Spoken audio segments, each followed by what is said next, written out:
পা রাখার পরেই বুঝতে পেরেছিলাম তারা তাদের নিজের মেয়েকে ভালো খাবার দিত, ভালো জামাকাপড় দিত, আর আমাকে দিয়ে বাড়ির সৎ কাজ করাত। আমার সাথে ভালো করে কথা বলা তো দূরে থাক, আমার দিকে ফিরেও তাকাত না। কিন্তু আমি এটাকে নিজের ভাগ্য মনে করে মেনে নিয়েছিলাম। একদিন আমি যখন বাসন মাজছিলাম, তখন কাকা শহর থেকে ফিরে আসেন। এসে আমার কাকিকে বলেন যে শহরের একটা বাড়িতে কাজের মেয়ে দরকার, আমরা বরং সাবিনাকে সেখানে কাজ করতে পাঠিয়ে দিই। সাবিনা ওখানে কাজ করবে আর আমাদের হাতে টাকা আসবে। আমার কাকিমা এই কথাটা শুনে খুব খুশি হন। আর হবে নাই বা কেন, কিছু না করে টাকা পাওয়া যাবে যে। পরের দিন কাকা আমাকে শহরে নিয়ে আসেন আর একটা বড় বাড়িতে নিয়ে যান, যেখানে একজন মহিলা তার 2 কন্যা সহ মোট 3 জন একসাথে বসেছিল।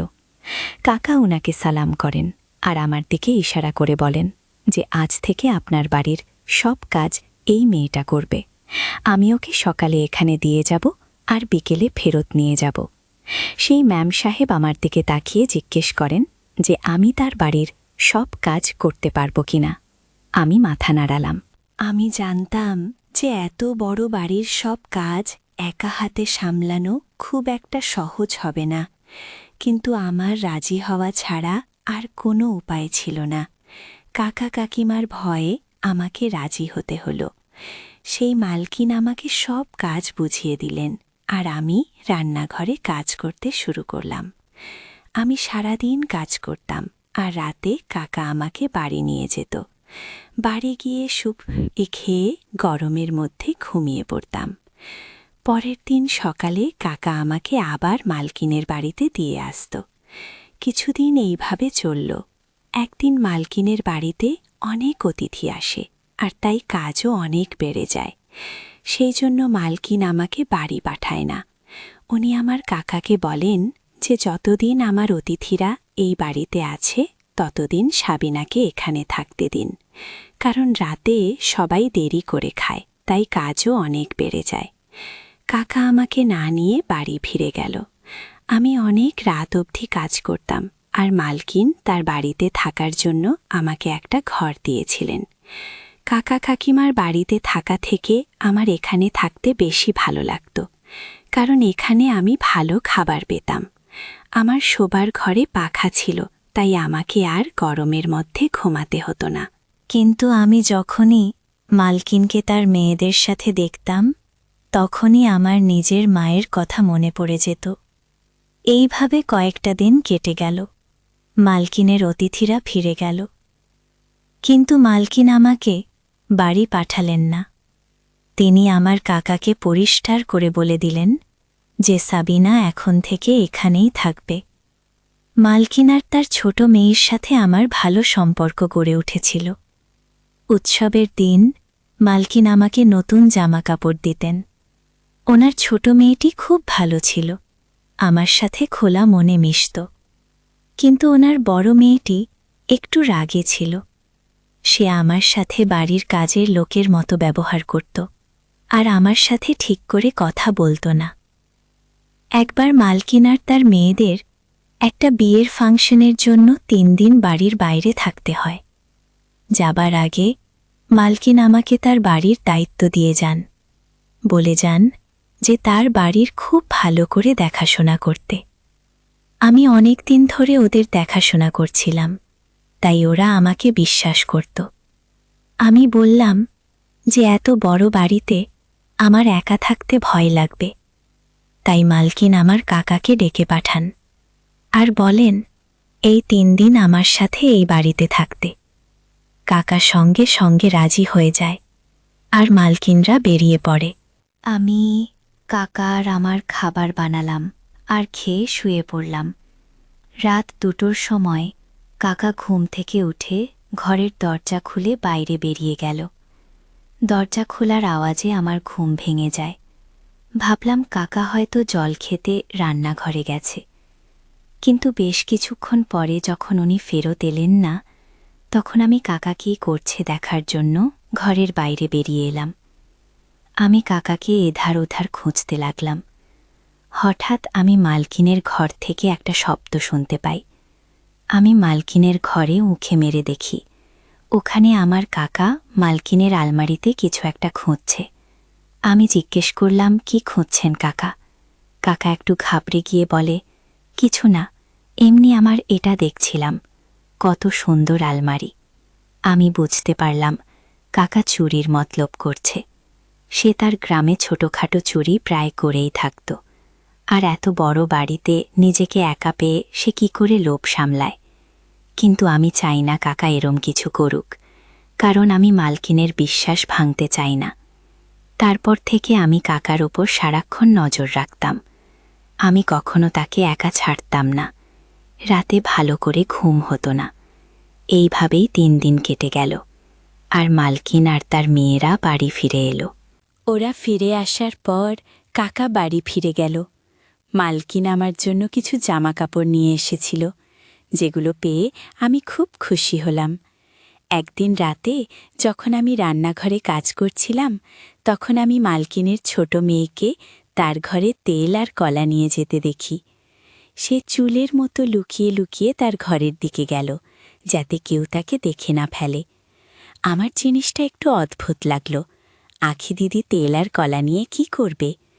মালকিনের স্বামী কিছু বছর আগে মারা গেছিলেন। তারপর থেকে উনি তার 2 মেয়ের সাথে একাই থাকেন। নিজেদের ব্যবসা থাকার জন্য ওনাদের কখনো টাকা পয়সার অভাব হয়নি। আমি আখি দিদির ব্যাপারটা এড়িয়ে গেলাম। ভাবলাম পড়াশোনা জানে, হয়তো কিছু একটা করছে। তার বন্ধুরা রোজ বাড়িতে আসত, আর ওরা সবাই মিলে কিছু একটা প্র্যাকটিক্যাল করত। তো একদিন আমি দিদিকে জিজ্ঞেস করলাম যে আপনারা সব বন্ধু মিলে কি করেন? তো সে বলল যে আমরা বিজ্ঞান নিয়ে পড়াশোনা করি, তাই আমাদের প্র্যাকটিক্যাল করতে হয়। আমি কিছুই বুঝলাম না। আমি তো কোনোদিন স্কুলে যাইনি, তাই পড়াশোনার ব্যাপার আমি কি করে বুঝব? তাই জন্য আমি আখি দিদির তেল আর কলা নিয়ে যাওয়ার ব্যাপারে বেশি মাথা ঘামাতাম না। বাড়ির সকলের খাওয়া হয়ে যাওয়ার পর আমি বাসন মাজতাম আর রান্নাঘরটা পরিষ্কার করতাম। এর মধ্যে দিদি ফ্রিজ থেকে কলা বের করত আর একটা পাত্রে তেল ঢেলে নিজের ঘরে নিয়ে চলে যেত। এখন এটা রোজকার ব্যাপার হয়ে গেছিল। আমার ঘরটা দিদির ঘরের একদম সামনে ছিল। মাঝরাতে দিদির ঘর থেকে বের হতো আর নিজের হাত ধুত। তার গোটা গা ঘানে ভেজে থাকত। মাঝে মাঝে যখন আমার ঘুম আসত না, তখন আমার এসব চোখে পড়ত। রোজ আমি এসব দেখতে পেতাম না, কারণ যখন সে বাইরে আসত আমার চোখ লেগে যেত।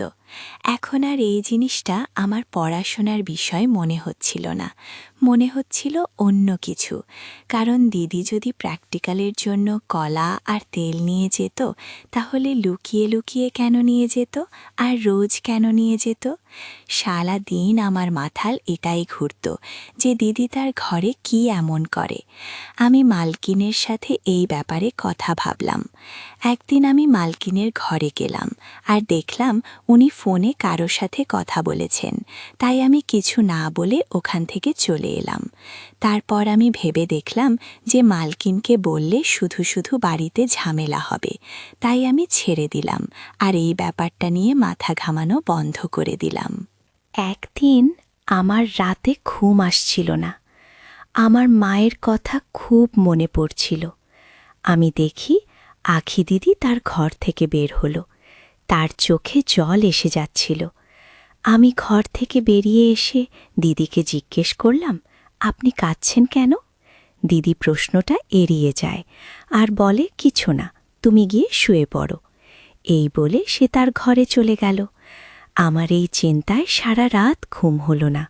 ভাবতে লাগলাম যে কি এমন হলো যে সব সময় হাসি খুশি থাকা আখি দিদি এত রাতে কাঁদতে কাঁদতে ঘর থেকে বেরিয়ে এলো।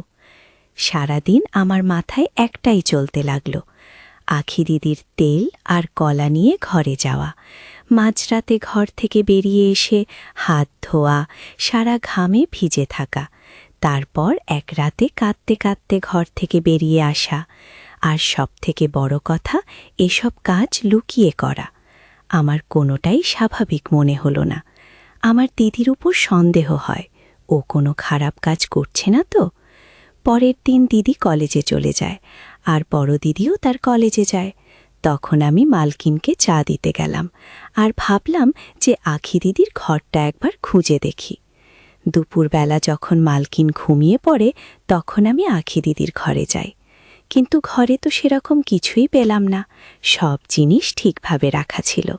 আমি বেরিয়ে এসে ভাবতে লাগলাম যে আসল ঘটনাটা কি। তখনই নাকি দিদিমার বড় দিদি কলেজ থেকে ফিরে আসে। আমি তাদের জন্য খাবার বানিয়ে দিলাম, কিন্তু আখি দিদি খেতে চাইল না। সকালেও সে ঠিক করে জলখাবার খায়নি। আমি অনেকবার করে বললাম যে দিদি খাবারটা খেয়ে নাও, কিন্তু সে রেগে যায় আর আমি চুপ করে যাই। কিছুক্ষণ পর আমি ভাবলাম যে দিদিকে একবার জিজ্ঞেস করি তার কি হয়েছে, কিন্তু তারপর মনে হলো যদি সে রেগে যায়। আমার আখি দিদির জন্য চিন্তা হয়। আমি যবে থেকে এই বাড়িতে এসেছি দিদি একবারও আমাকে বুঝতে দেননি যে আমি বাড়ির কাজের মেয়ে। সে আমায় কাকা কাকিমার থেকে অনেক বেশি যত্ন করেছে। কিছুক্ষণ পর আমার মাথায় একটা বুদ্ধি আসে। আমি যদি আজ রাতে আখি দিদির ঘরে লুকিয়ে থাকি তাহলে আমি সবটা জানতে পারব। আমি রাতে সবাইকে খেতে দিলাম, কিন্তু নিজে কিছু না খেয়ে দিদির ঘরে গিয়ে একটা কোণায় লুকিয়ে পড়লাম। আমি এমন সময়ে তার ঘরে ঢুকলাম যখন সে রান্নাঘরে তেল আর কলা নিতে গিয়েছিল। আমি লুকিয়ে লুকিয়ে দেখলাম যে দিদি তার ঘরে এলো আর ঘরের পেছনের দরজাটা খুলে দিল।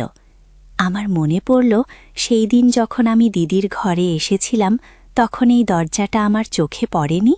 হয়তো দরজাটার সামনে পর্দা লাগানো ছিল, তাই আমার চোখে পড়েনি। তারপর আমি দেখলাম যে দিদি ওই দরজা দিয়ে একটা মানুষকে ভিতরে ঢোকালো, আর তারপর যেটা হলো সেটা দেখে তো আমার পায়ের তলা থেকে মাটি সরে গেল। তখন হঠাৎ আমার হাতে চিন্তার, যেটা আমার মা মেলা থেকে আমায় কিনে দিয়েছিল, সেটা খুলে মাটিতে পড়ে যায়। সেই আওয়াজটা শুনে দিদি মনে হলো যে তার ঘরে আরও কেউ আছে। সে উঠে তার ঘরটা খুঁজে দেখতে লাগল, আর তখনই একটা কোণায় সে আমাকে দেখতে পেল। দিদি আমাকে দেখে ঘাবড়ে গেল আর রেগে গিয়ে বলল, তুমি এখানে কি করছো? এইভাবে লুকিয়ে আছে কেন? দিদির রাগ দেখেই আমি একটু ভয় পেলাম। বললাম, আমাকে ক্ষমা করবেন দিদি, আমি কোনো খারাপ উদ্দেশ্য নিয়ে এই ঘরে আসিনি। আমার আপনার জন্য চিন্তা হচ্ছিল, কারণ আজকাল আপনি ঠিক করে খাবার খান না, আর সেই দিন আপনি কাঁদতে কাঁদতে ঘর থেকে বেরিয়েছিলেন। তারপর আখি দিদি আমাকে সবটা খুলে বলল। সে কোনো ভুল কাজ করছে না, বরং একটা মানুষের উপকার করছে। দিদি ওই লোকটার থেকে ইশারা করে বলে তিনি আমার দাদু হন। আমার বাবা মারা যাওয়ার পর আমার মা ওনাকে বাড়ি থেকে বের করে দিয়েছিল। তারপর থেকে উনি একটা মসজিদে থাকেন। কিন্তু আমি এটা সহ্য করতে পারতাম না। আমি এ ব্যাপারে মায়ের সাথে কথা বলার চেষ্টা করেছিলাম, কিন্তু মা আমাকে খুব বকা দিয়েছিল। তাই আমি একটা প্ল্যান বানাই। আমি রাতে দাদুকে আমার ঘরে নিয়ে আসি, আর সকাল হলে ওনাকে পিছনের দরজা দিয়ে বের করে দিই।